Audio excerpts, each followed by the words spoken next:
വലവൂരിൽ മരുമകന്റെ വെട്ടേറ്റ് അമ്മായിയമ്മയ്ക്കും തടയാൻ ശ്രമിച്ച സഹോദരിക്കും പരിക്ക്. കുടുംബസ്വത്തിനെ ചൊല്ലിയുള്ള തർക്കത്തെ തുടർന്നാണ് മകളുടെ ഭർത്താവ് അമ്മായിയമ്മയെ വെട്ടിയത്.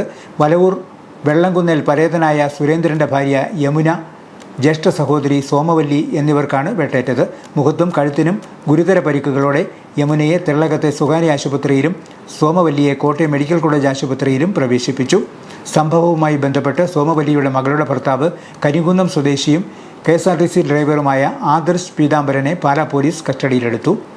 ബുധനാഴ്ച രാത്രി 7-ന് വലവൂരിലെ യമുനയുടെ വീട്ടിലാണ് സംഭവം നടന്നത്.